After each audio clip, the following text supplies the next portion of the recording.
Next feature that people always ask about is the economy switch, or the eco mode, or the idle mode. Some generators, a lot of them, a lot of the inverters have it too. There is a switch that you can press on. It's an on or off that has economy mode, eco mode, idle mode. Do not ever turn that on. Number one, if you have that on before you start your unit, a lot of the generators will not start because of that being on. The manual always says keep that off until the generator has been running and is warmed up for 5 minutes. Then you may use that feature. For a typical homeowner, food truck owner, it's a complete waste and it does not do anything for you. There is only one application that comes in handy and actually works correctly. So, what the eco, idle, economy, whatever you want to call it does is when your generator is running and there is no load hooked up to it, it will lower the RPM so that you don't waste as much gas. Now, when you turn something on that is hooked up to it, it goes right back up to the regular RPM. That is definitely specific. That's 100% for non-inverter generators. Now, if you have an inverter generator, especially the newer ones, if you have it on eco mode and you turn on a little light, or you plug your phone charger and you start charging your phone, since it's such a small load, it might not rev back up to the regular RPMs, and it might stay a little bit lower RPM. Now, the issue with that is if you test this out, what I'm telling you, and you start your generator up, your inverter up, with eco off.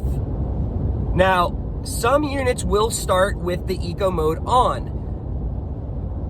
Good practice, I want you to turn it off before you start your generator.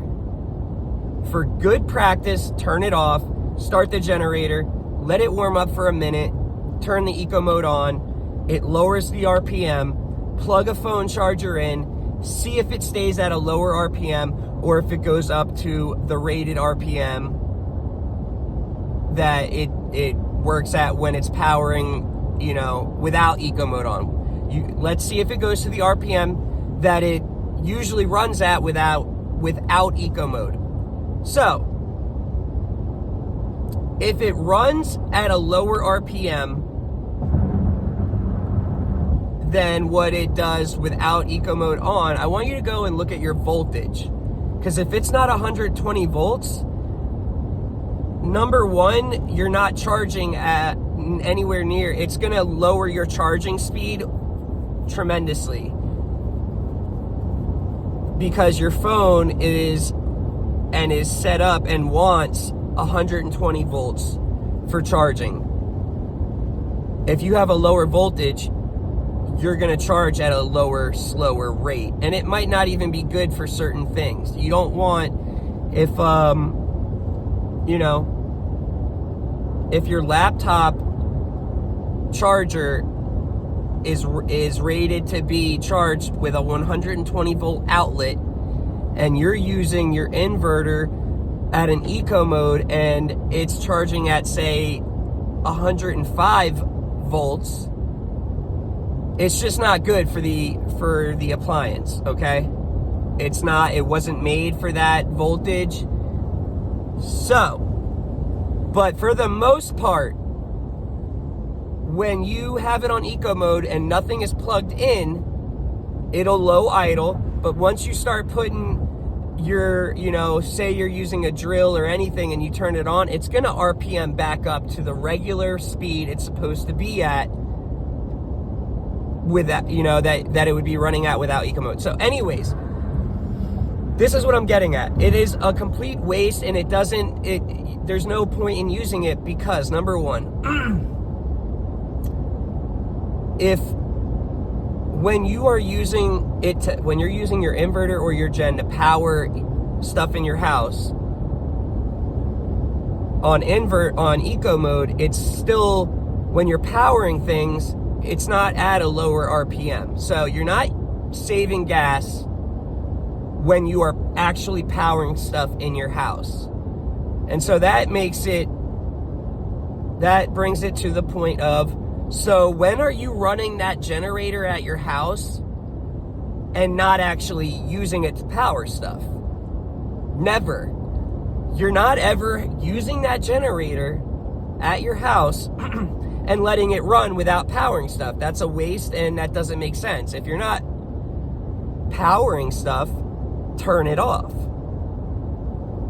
So it brings me the next question that I'll get. Well, then why would they put that there?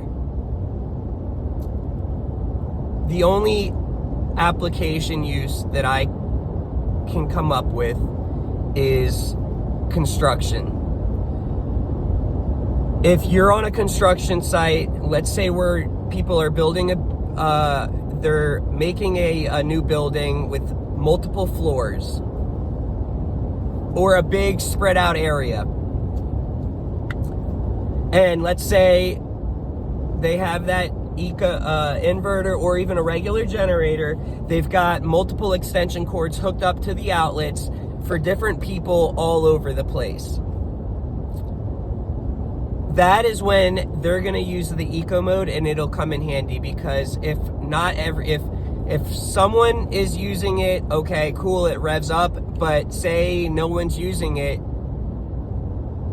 it'll low RPM. And instead of having to, say, go from upstairs, you have your extension cord upstairs where you're working, the generator's all the way downstairs, instead of having to go turn it on and then go back upstairs, use your tool, turn it off, or when you're done and then you walk down and turn the gen off, and multiple people are using it, that is when the eco mode will come in handy. It's low idling at a construction site where it is being used, but not at all times, but consistently enough to where turning it on and off is just a hassle. If you understand what I'm saying, give me a like and a comment, write down your thoughts. If you need me to describe it better, I will. It'll just take me a couple of days. My brain is not,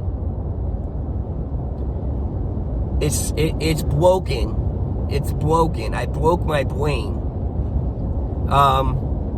So that is what eco does. It low idles when there's no load. If you have it on a load and you're powering stuff in your house, it does not low idle. It doesn't save you gas. It does nothing. All it ends up doing is causing issues, because you will forget to turn it off when you're done using it, and when you go and start it the next day, or someone else in the family tries to start it, it won't start because eco is on. And on a lot of the units, eco mode on. When you have eco mode on and you are just starting the generator for the first time for that day or that, it won't start. So keep that off. Test out the theory. I will say there has been a couple of units where it does still low idle when you are charging a small enough load. But like I said, make sure that you're still getting 120 volts from your inverter generator or your regular one. You should have a screen where you can see the voltage on it. So